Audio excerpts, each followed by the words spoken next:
Meus irmãos, boa tarde. Aqui estamos iniciando mais uma edição do nosso Pão das Três, nosso encontro de todas as tardes. Igreja Batista em Vila das Belezas, seus membros, suas famílias, seus amigos, irmãos nossos queridos de outras igrejas, colegas pastores, muitos familiares nossos também. O nosso cordial boa tarde. Nosso cordial bem-vindo a todos em nome da nossa igreja, desejando que Deus nos dê uma tarde muito gostosa, um encontro muito bom, muito feliz, de crescimento, uma oportunidade de crescimento, na fé, na graça, no conhecimento do nosso Senhor Jesus. Bem-vindo a todos nesta sexta-feira,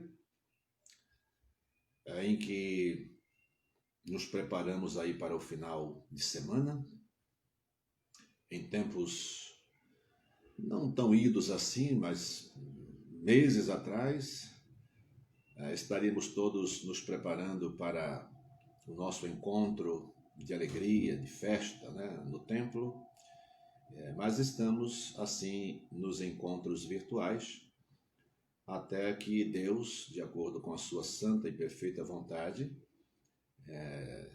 e com a administração que Ele dá a cada igreja, considerando todos os seus pormenores, as suas características, o nosso encontro é virtual ainda. Isso não diminui a nossa comunhão, é claro que diminui o nosso bate-papo, os nossos toques, os cumprimentos, os abraços, mas a comunhão em Cristo Jesus, a comunhão no Espírito, continua a mesma, porque esta independe do tempo, independe do espaço. Então nós louvamos a Deus, porque Ele nos mantém dessa forma, dando-nos sabedoria para vivermos e vivermos bem nesse período de distanciamento e ainda em condições de crescer espiritualmente. Louvado seja Deus por isso. Queridos irmãos e amigos, mais uma vez, muito bem-vindos.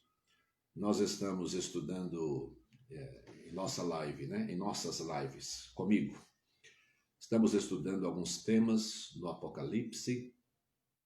Então eu quero orar nesse instante, pedindo que mais uma vez seja uma tarde muito boa, e que apesar de todas as dificuldades que dizemos ter e talvez algumas dificuldades porque nós criamos mesmo, queremos que o livro diga o que o livro não diz. Hoje a gente vai conversar um pouquinho sobre isso. Quero orar nesse instante, entregando a nossa vida, o nosso tempo nas mãos de Deus, o nosso eterno Pai. Vamos orar juntos? Deus bendito, nosso amado Pai, mais uma vez, nós agradecemos a bênção desse encontro, Senhor. Encontro marcado pelo próprio Senhor, para que o teu povo ouça e receba a tua palavra, para que orações, súplicas e gratidão sejam oferecidas ao Senhor nesta tarde. Abençoa cada um dos teus servos. Esse grupo que pode separar esse tempo à tarde e acompanhar-nos aqui ao vivo, mas também sabemos que muitos acompanham depois, participam depois, porque estão trabalhando e em algum compromisso e em função do que não podem participar conosco ao vivo. Rogamos que o Senhor abençoe os que estão aqui agora, os que estão chegando, e abençoa também aqueles que não chegarão nesse período, mas ouvirão, participarão mais tarde. Que a tua bênção acompanhe a todos. A tua palavra, Senhor, que é viva e eficaz, tanto agora como sempre que alguém for acompanhar esse programa, nós pedimos que o Senhor abençoe, proteja, guarde, dê sabedoria. Pedimos que o Senhor nos dirija os nossos corações e as nossas mentes para a tua glória e para a nossa alegria também. Em nome de Jesus. Amém. Como nós estamos estudando o Apocalipse, e aí de vez em quando nós temos assim alguns temas, né, em Apocalipse, que a gente procura alguns hinos adequados, conhecidos, mas os temas se sucedem e alguns são muito parecidos com outros, e haja cânticos, haja hinos. Mas eu lembrei de um hino que fala sobre justamente o juízo de Deus. Ele se chama Manhã do Juízo. Só os crentes mais antigos que conhecem. Era considerado um hino avulso, né? Então, sonhei que a manhã do juízo rompeu ao tocar o clarim. Se você souber, se você se lembrar, cante, né? É uma pena que a gente não sabe, eu pelo menos não tenho esse recurso de colocar as letras para todo mundo acompanhar, a gente trabalha só com um celularzinho aqui, mas vamos cantar. Eu vou cantar, eu procurei a cópia dele, eu quase que sei de qual é esse hino, que eu era menino quando aprendi, mas estou com a letra dele aqui, e aí vocês vão se lembrando e vão cantando, e quem não sabe cantar e não pode cantar, aprende, né? E fica aí mais um hino para o seu repertório.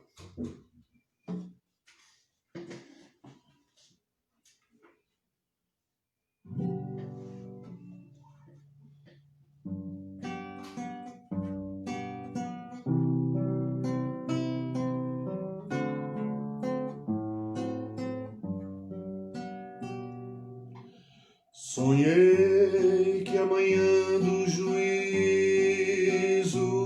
rompeu ao tocar o clarim. Sonhei que as nações junto ao trono reunidas estavam, enfim. Um anjo glorioso descendo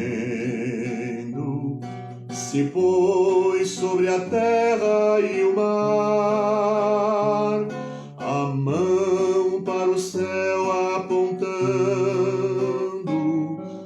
jurou não haver mais tardar. Milhões de perdidos choravam,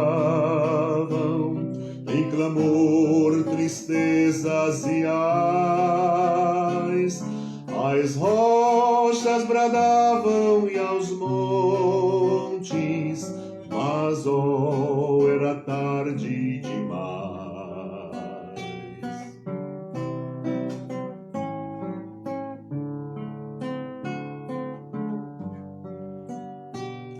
O rico surgiu, mas seu ouro em pó a ferrugem desfez.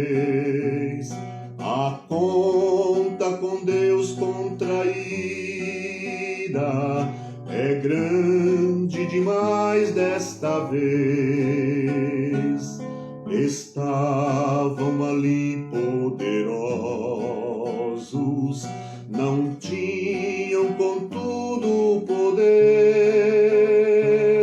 O livro os anjos acharam,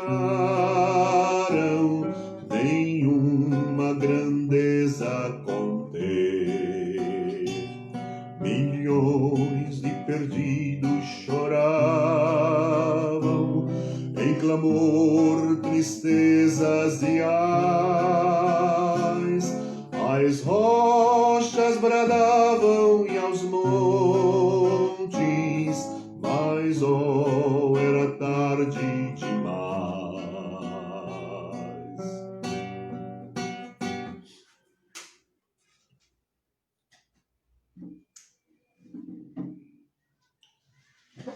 Esse hino tem 3 estrofes, então se tivermos tempo, no final eu vou cantar a última. Apocalipse. Estamos em Apocalipse capítulo 7. Se for possível, pegue sua Bíblia, abra sua Bíblia, vamos à leitura e Em seguida, algumas considerações. Capítulo 7, nós lemos assim.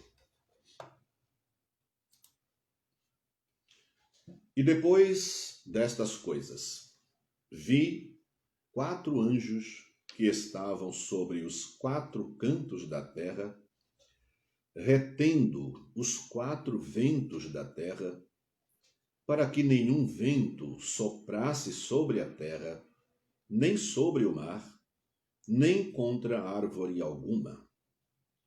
E vi outro anjo subir da banda do sol nascente, e que tinha o selo do Deus vivo, e clamou com grande voz aos 4 anjos, a quem fora dado o poder de danificar a terra e o mar, dizendo: não danifiqueis a terra nem o mar, nem as árvores, até que hajamos assinalado na testa os servos do nosso Deus.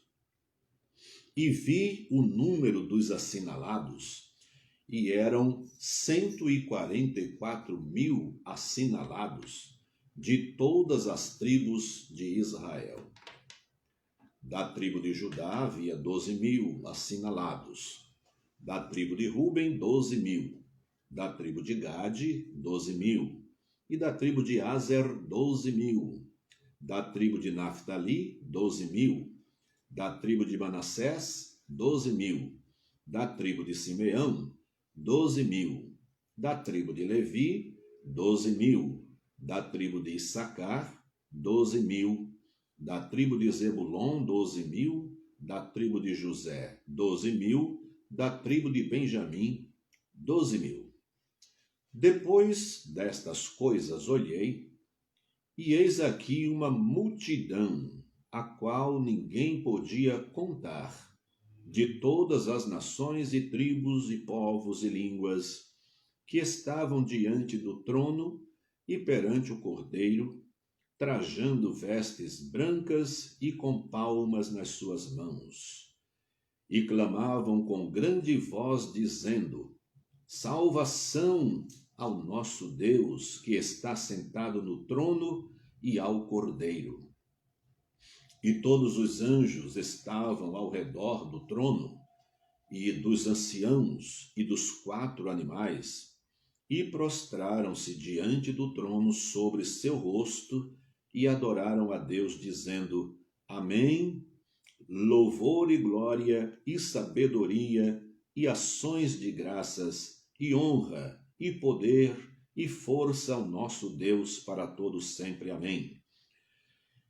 E um dos anciãos me falou, dizendo: estes que estão vestidos de vestes brancas, quem são e de onde vieram? E eu disse-lhes: Senhor, tu sabes. E ele disse-me: estes são os que vieram de grande tribulação, lavaram as suas vestes e as branquearam no sangue do Cordeiro. Por isso estão diante do trono de Deus e o servem de dia e de noite no seu templo. E aquele que está sentado sobre o trono os cobrirá com a sua sombra. Nunca mais terão fome, nunca mais terão sede, nem sol nem calma alguma cairá sobre eles, porque o Cordeiro que está no meio do trono os apacentará e lhes servirá de guia para as fontes das águas da vida, e Deus limpará de seus olhos toda a lágrima. Amém. Uma leitura dessa, né? Com uma conclusão apoteótica, com essa declaração que Deus limpará dos olhos toda lágrima, já nos satisfaz plenamente, enche o nosso coração de alegria e de tranquilidade por esse vislumbre de como será e de como não será, o que teremos e o que não teremos no céu.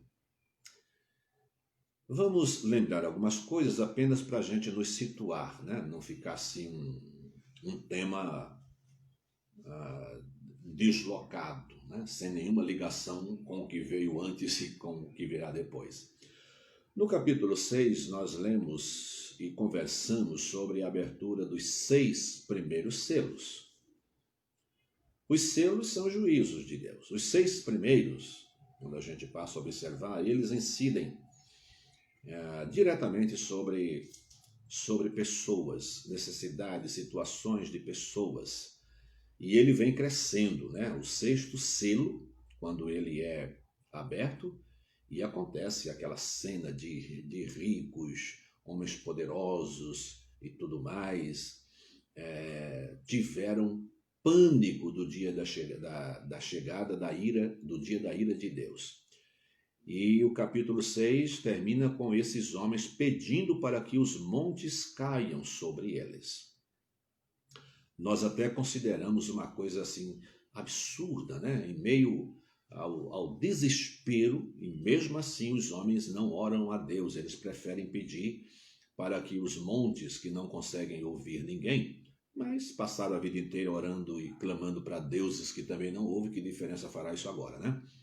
Eles pedem para que os montes cubram eles, matem, caiam sobre nós, e não acontece nada disso, porque isso não estava no script do nosso próprio Deus, né? Todo o juízo, cada parte do juízo, cada detalhe do juízo, já foi escrito por Deus, e ele seguirá exatamente aquilo que Deus planejou. Então, assim terminou. Iniciamos no capítulo 6 a abertura de 7 selos.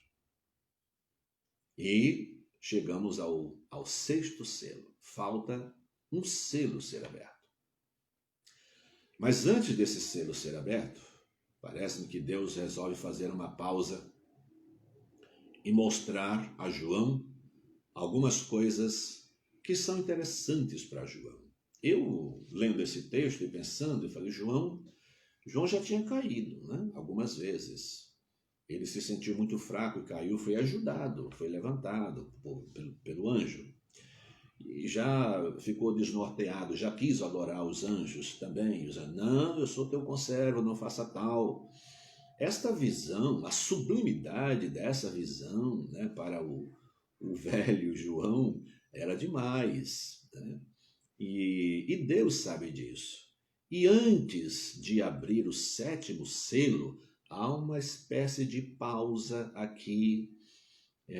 Eu acredito que essa visão traz muita alegria, consolo e esperança aos olhos de João.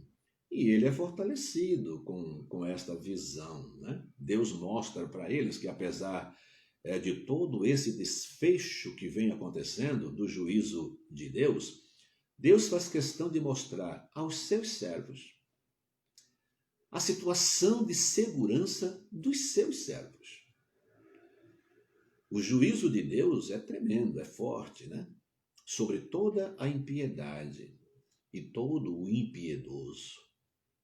Mas em meio a tudo isso, a esse cenário de destruição, né?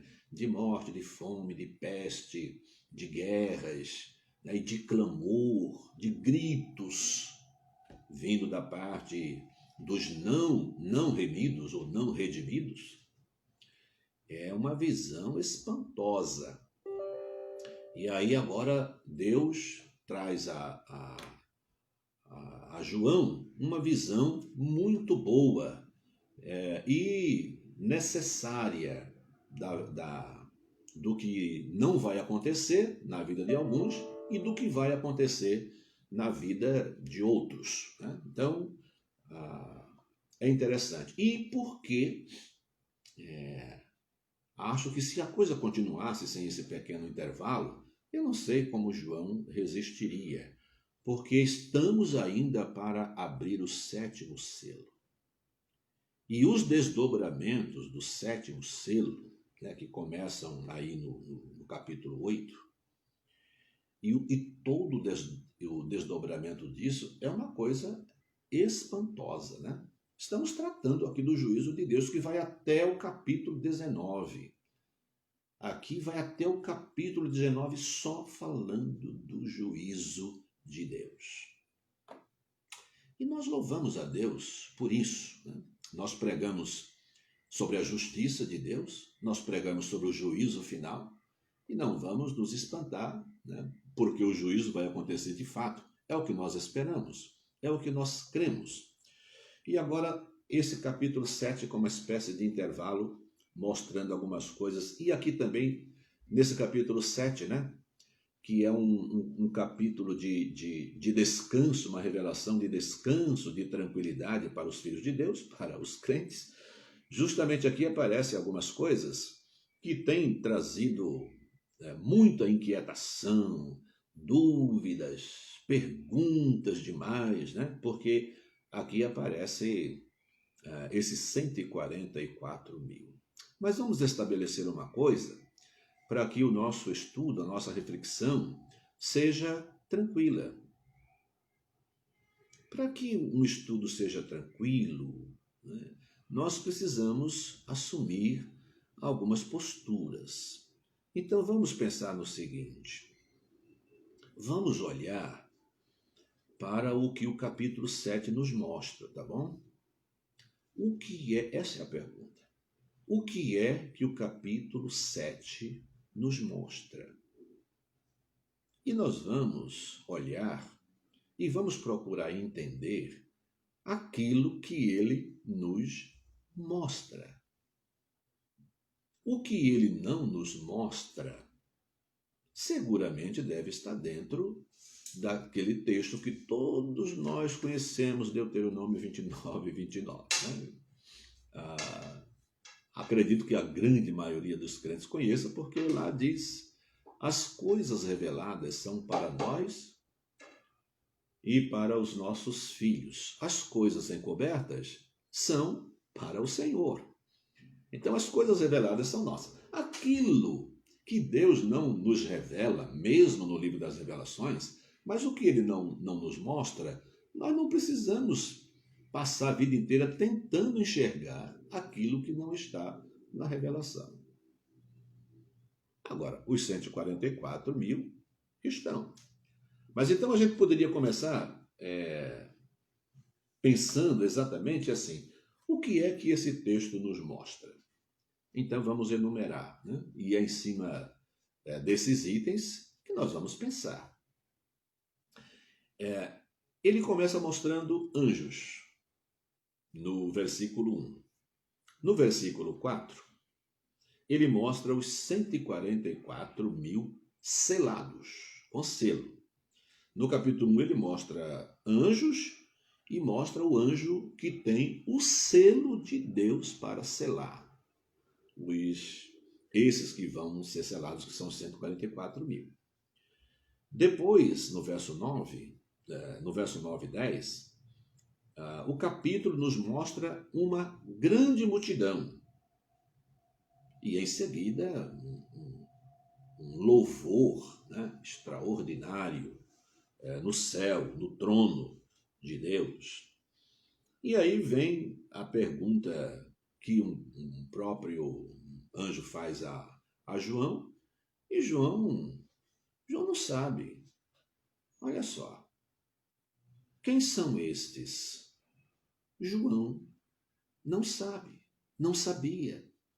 E ele disse: Senhor, tu sabes.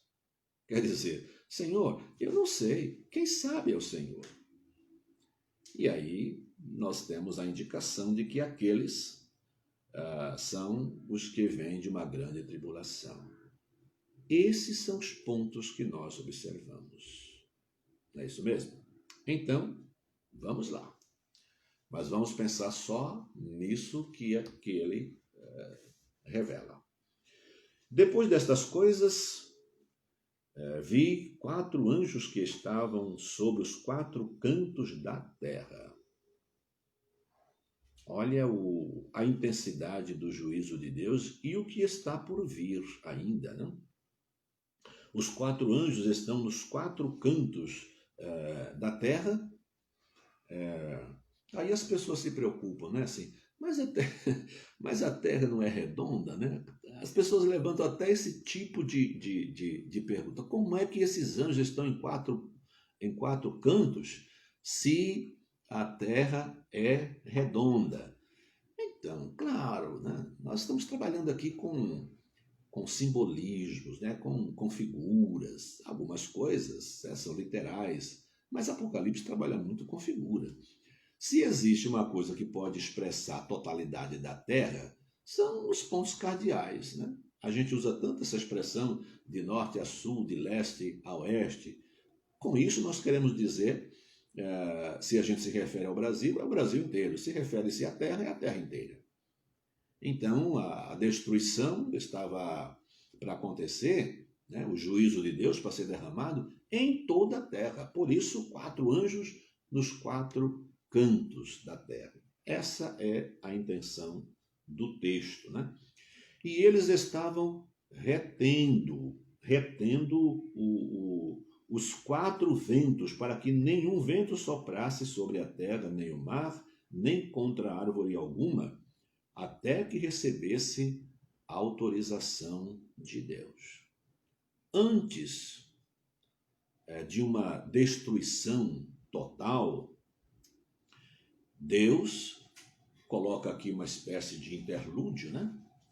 É um interlúdio em que um anjo brada com grande voz, pedindo para que não se faça nada, em ninguém, nem na terra, nem árvore alguma, até que todos sejam assinalados. E esse anjo, né, que mostra aqui, ele tem o selo de Deus, com o qual ele vai assinalar na testa os servos do nosso Deus. E aí o verso 4 diz, e ouvi o número dos assinalados, e eram 144 mil assinalados de todas as tribos de Israel. E aí ele passa a enumerar do verso 5 até o verso 8. Ele passa a descrever as tribos e de cada uma 12 mil. A Bíblia está se referindo a esses 144 mil e associando esse número muito grande, associando a Israel as tribos de Israel. Eu gosto e prefiro, na verdade, a interpretação e o caminho mais próximo possível daquilo que o texto está dizendo.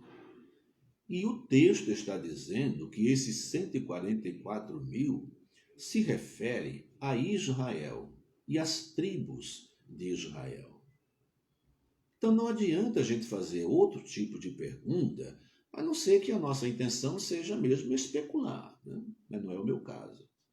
Eu quero entender de forma simples e andar por um caminho que não me leve a nenhuma interpretação errada da palavra de Deus. Então o texto está dizendo que esses 144 mil estão relacionados a Israel e as suas 12 tribos. Mais uma vez, né?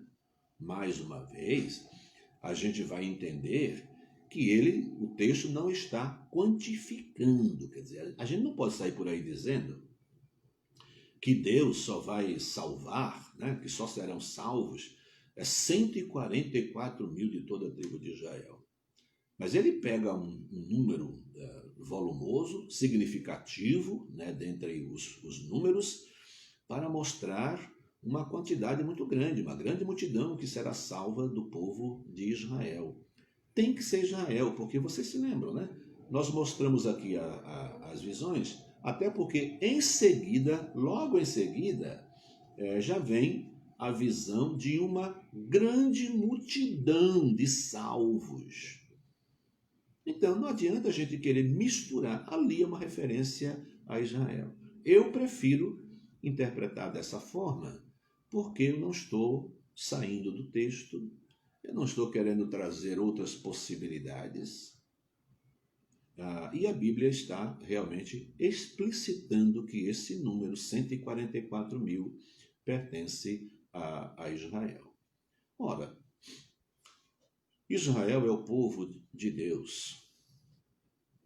Israel é o povo de Deus, escolhido para ser nação santa, para ser uma nação missionária, preparando esse povo para receber o Messias. Então todo mundo sabe, claro, quem conhece a história bíblica, que Israel se desviou, Israel pecou, Israel andou mais em qualquer outro lugar do que na presença de Deus, né? Quando falamos presença de Deus aqui, é em obediência a Deus. Israel se desviou.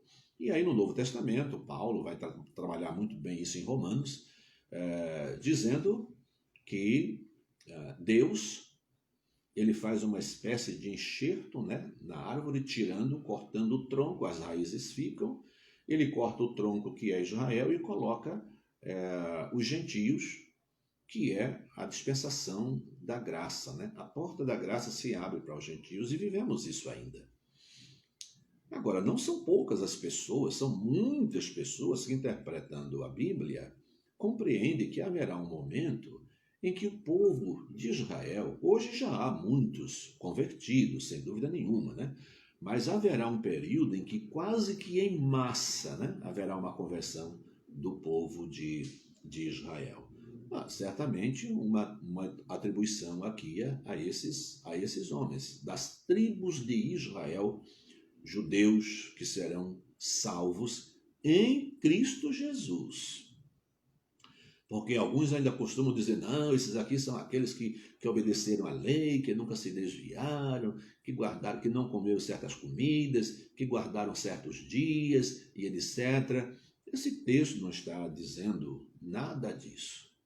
A Bíblia, quando fala de salvação, ela sempre relaciona a salvação e condiciona a salvação, e qualquer salvo, à fé em Cristo Jesus. Fora de Cristo Jesus não há salvação, nem para gentios e nem para judeus, né? Todos dependem de Cristo Jesus, o Cordeiro de Deus que tira o pecado do mundo. Então, agora vem uma outra visão que nos ajuda a entender que aquele grupo é de Israel. Depois destas coisas, já no verso 9, olhei e eis aqui uma multidão, a qual ninguém podia contar, de todas as nações, tribos e povos e línguas, que estavam diante do trono e perante o Cordeiro, trajando vestes brancas e com palmas em suas mãos. E clamavam com grande voz, dizendo, olhem só que espetáculo, né? Uma multidão incontável. Eu às vezes fico admirado quando estou assistindo uma partida de futebol. Nesse momento não, porque os jogos estão sem torcida. Mas quando a gente assiste jogos de alguns países, não é o caso do Brasil, em que a torcida canta, e de países que as pessoas sabem cantar, né?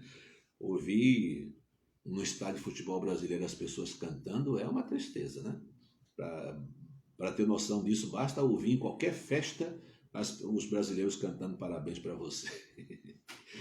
Então, graças a Deus pelas igrejas, né? Nas igrejas a gente canta parabéns para você certinho.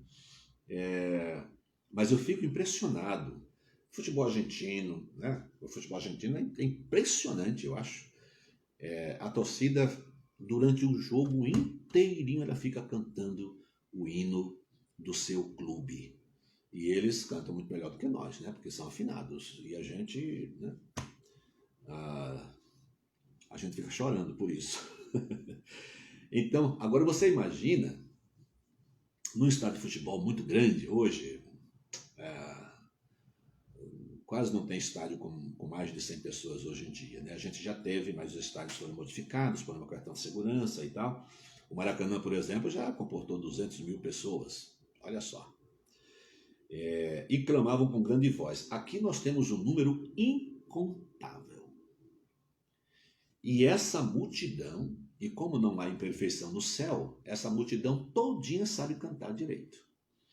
Cantando, dizendo, salvação ao nosso Deus que está sentado no trono e ao Cordeiro. Uma multidão cantando num espetáculo de adoração ao nosso Deus e de profunda gratidão. glória por excelência ao nosso Deus. E aí, um dos anciãos, né, diante desse louvor inteiro, João deve estar boquiaberto até agora. Né?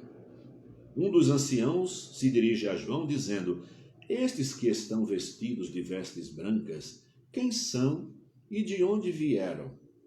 Agora é engraçado, né? Ele não fez essa mesma pergunta sobre os 144 mil. Por quê? Porque o texto já identificou os 144 mil. Mas aqui é uma multidão que não se pode contar. E o ancião se dirige a João perguntando, e João responde: Senhor, tu sabes. E ele disse-me, agora já João falando, e ele disse-me: estes são os que vieram de grande tribulação, lavaram as suas vestes e as branquearam no sangue do Cordeiro. Por isso estão diante do trono de Deus e o servem de dia e de noite no seu templo, e aquele que está sentado sobre o trono os cobrirá com a sua sombra. A gente não pode prestar atenção em alguns detalhes, né? Ao mesmo tempo em que o ancião responde a João dizendo estes, e aí começa a dizer quem são, mas não os nomina, né, de onde eles são, de que país, de que grupo especial. Não, são todos os salvos em Cristo Jesus. Agora, eles são salvos que lavaram as suas vestes e as branquearam no sangue do Cordeiro. É tarefa do crente em Cristo Jesus manter as suas vestes limpas e limpá-las cada vez mais, branqueá-las cada vez mais. É no próprio Apocalipse que nós encontramos a expressão quem é sujo, suje-se mais, né? E quem é santo, santifique-se mais, porque o dia está chegando. O próprio fluxo dos acontecimentos, as tendências dos acontecimentos na vida de quem é crente em Cristo Jesus, os impulsiona a pensar na sua santidade e a buscar a sua santidade. E a própria tendência, né, o fluxo normal da vida de quem não tem Cristo Jesus como seu Salvador, é amar cada vez mais a sujeira. Por isso, não vejo como um mandamento: quem é limpo, limpe-se mais, e quem é sujo, suje-se mais ainda. Mas como uma espécie de um indício de que este é o sentido natural da vida. Os que estão em Cristo Jesus, na medida em que o dia se aproxima, eles vão se santificando mais. Mas lembre-se, o ancião está dizendo: eles lavaram as suas vestes e branquearam no sangue do Cordeiro. Quando nós estudamos a Bíblia e sabemos que as novas vestes são exatamente as novas virtudes que nós recebemos quando nascemos de novo, então isso está relacionado com a nossa conduta, com o nosso caráter, né? Com o nosso código de valores morais, a nossa palavra, o nosso trabalho decente, os nossos negócios decentes, tudo em ordem. Por isso ele dizia, para os novos crentes, Paulo escrevendo aos Efésios, para que eles se despojem das suas vestes sujas, antigas, e se revistam, todos eles, né, da nova roupa que adquiriram. E ele lá diz assim, então, aquele que é mentir não minta mais, quem roubava não roube mais, antes trabalhe com a sua mão. Né? Então, eu quero só chamar a atenção aqui, pontuar, aproveitando essa palavra do ancião, para dizer que não basta você começar a pensar: eu já me converti, então estou salvo de qualquer jeito. Olha, esses homens recebem o testemunho do ancião dizendo que eles lavaram as suas vestes e as branquearam no sangue do Cordeiro. O crente trabalha por isso, sim. Você trabalha para manter a sua veste limpa e para branqueá-la no sangue do Cordeiro, vivendo em função do Cordeiro, que é Cristo, vivendo a vida de Cristo, usando a linguagem de Cristo, vivendo o Evangelho de verdade. É preciso fazer isso. Não dá para a gente brincar, né? Não é um passaporte que você comprou e ele está na sua mão, você vai usar quando quiser, mas não tem implicação nenhuma com a sua vida, com a sua moral, com seus afazeres. O Evangelho tem sim.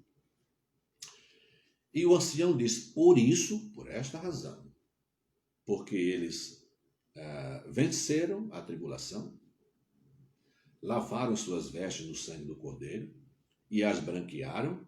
Aí vem, por isso, no verso 15, estão diante do trono de Deus e o servem de dia e de noite no seu templo. Comece a gostar do templo, viu? Comece a gostar da casa de Deus, porque você vai adorar a vida inteira lá. E estão diante do trono de Deus e o servem de dia e de noite no seu templo, e aquele que está sentado sobre o trono os cobrirá com a sua sombra. Seremos todos acolhidos, né? Uma espécie de aninhados, abraçados, envolvidos, envoltos pela sombra protetora do nosso Deus. Nunca mais terão fome. Então eu mesmo não vou mais usar a expressão que uso sempre, estou morrendo de fome.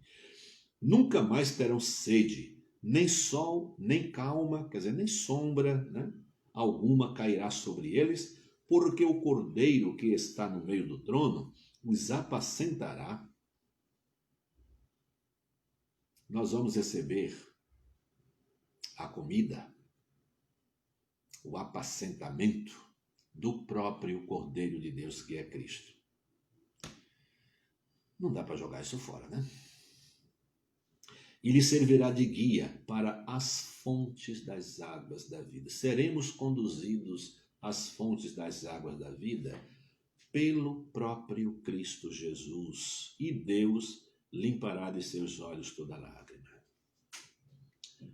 Entre nós, né, nesse grupo aqui, e outros que vão ouvir depois, há pessoas que ainda estão chorando porque perderam seus parentes. Há pessoas que estão chorando porque estão na iminência de perder parentes.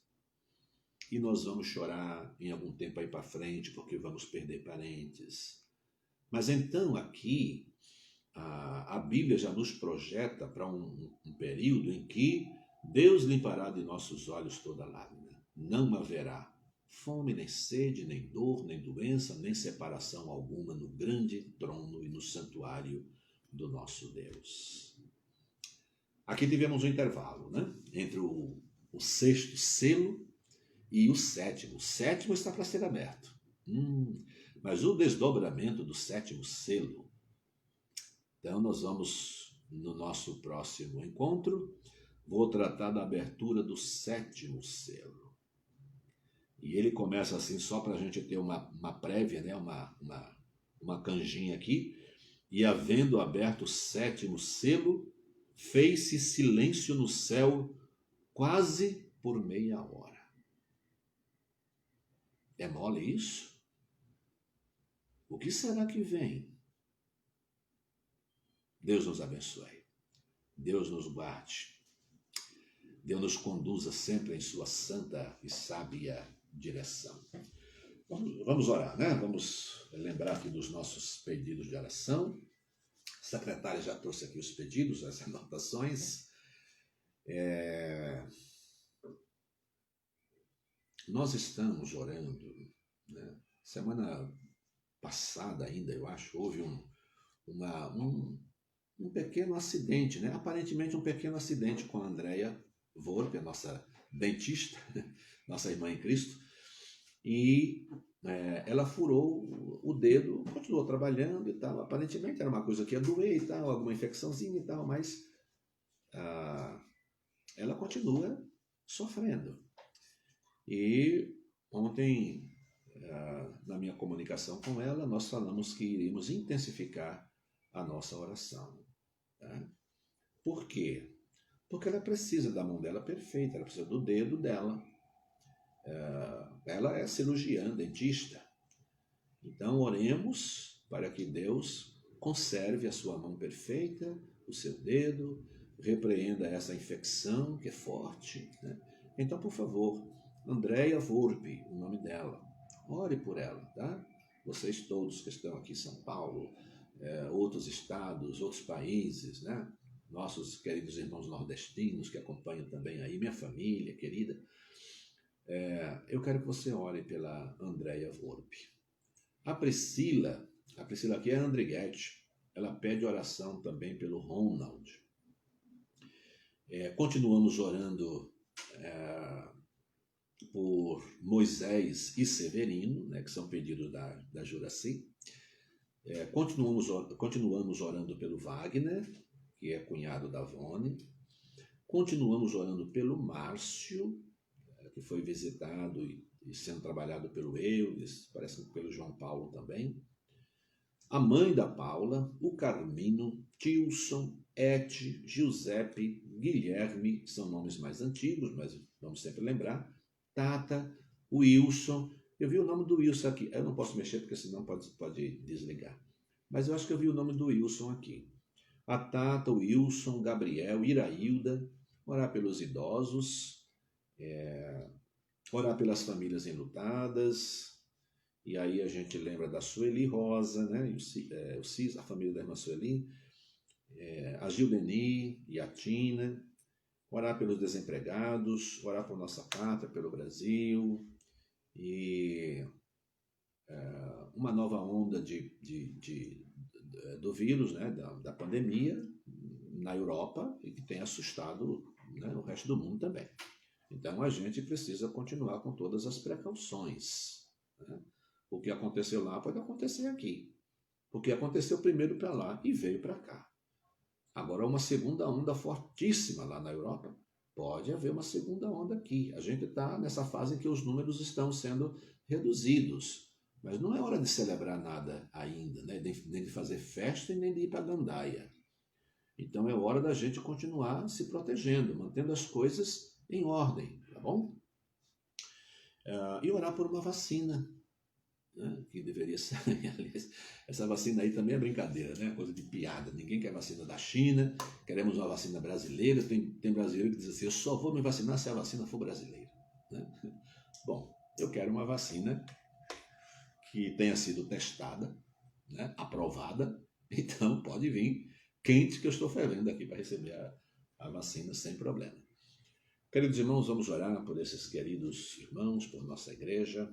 Vamos orar? Ó Deus bendito, colocamos em Tuas mãos estas vidas, Senhor. Pedimos a Tua intervenção, Pai querido. O Senhor é infinitamente poderoso, está acima de tudo e de todos. Nós temos muitos problemas que estão além da nossa força, mas o Senhor não. O Senhor está acima de tudo e de todos. Não há enfermidade difícil para o Senhor. É claro, Senhor, nós sabemos que Tu tens um propósito em todas as coisas e que as nossas orações devem ser feitas em nome de Jesus e sempre apelando para a Tua vontade. Por isso, Senhor, nós pedimos que acima de qualquer outra coisa, a vontade do Senhor seja feita nesses nomes todos que nós mencionamos aqui. Glorificado seja o Teu santo nome sempre, Pai, e a Tua perfeita vontade. Mas como homens limitados, mas crentes em Cristo Jesus, nós pedimos que o Senhor atenue o sofrimento daqueles que estão sofrendo. Cure aqueles, Pai, cuja doença veio para a Tua glória e para a cura e para um aprendizado. Tu sabes todas as coisas. Colocamos esses nomes todos no Teu altar de graça e de misericórdia, Senhor.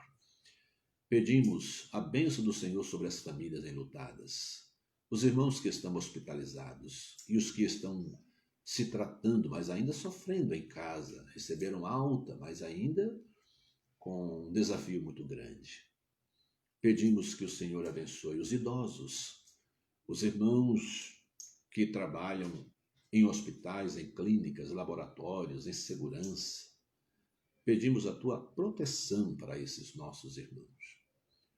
Oramos também, Senhor, por nossa igreja, que o Senhor abençoe cada membro da nossa igreja, e estendemos essa oração a todas as igrejas, todos os nossos colegas pastores, os nossos queridos irmãos de tantas igrejas, da nossa denominação e de outras, os teus servos, Senhor, os teus filhos. Pedimos a tua graça sobre todos. E oramos também por nosso país, pedindo que o Senhor abençoe os nossos governantes, as autoridades. Repreende, Senhor, aqueles que trabalham e planejam mal, abençoa os que estão procurando o bem de todos. Oramos pedindo a tua graça sobre nós, que tenhamos um resto de dia muito bom, uma noite muito boa também, para a tua glória e para a nossa alegria, em nome de Jesus. Amém, Senhor. Irmãos, estamos chegando ao fim, ainda faltam 9 minutos para as 4.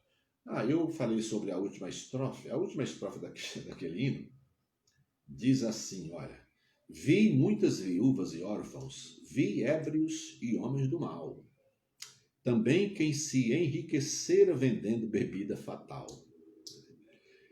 É um hino antigo mesmo, né? Essas expressões, mas que me dão saudade. Hoje ninguém fala mais de bebida fatal, não é mais pecado nem vender nem beber bebida alcoólica, né?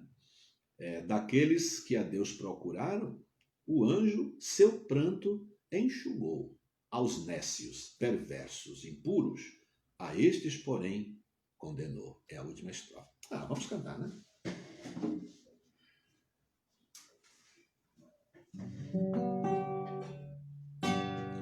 Vi muitas viúvas e órfãos, vi ébrios e homens do mal, também quem se enriquecera,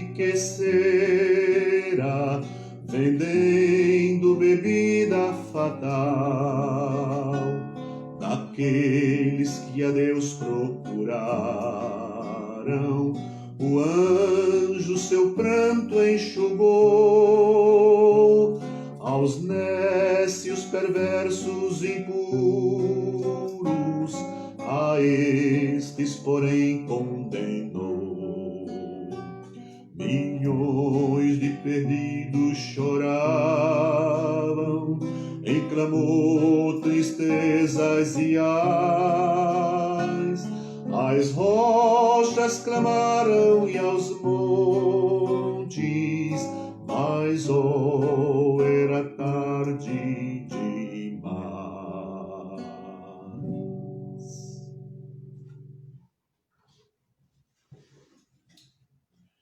Olhe,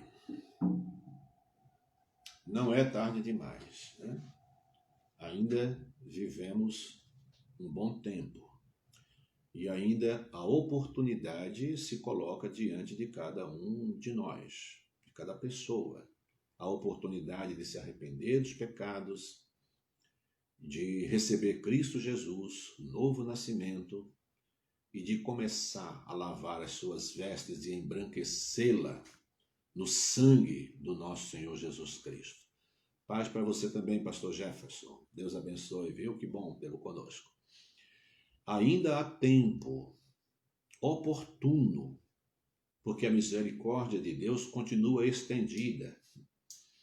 Se quiséssemos, fazer um quadro comparativo, os anjos estão se segurando ainda, aqueles que estão nos 4 cantos da terra, porque a ordem de destruir ainda não foi dada. A porta da graça ainda não se fechou. Então você pode, hoje mesmo, se ainda não fez, assumir um compromisso de vida e de fé com Cristo Jesus.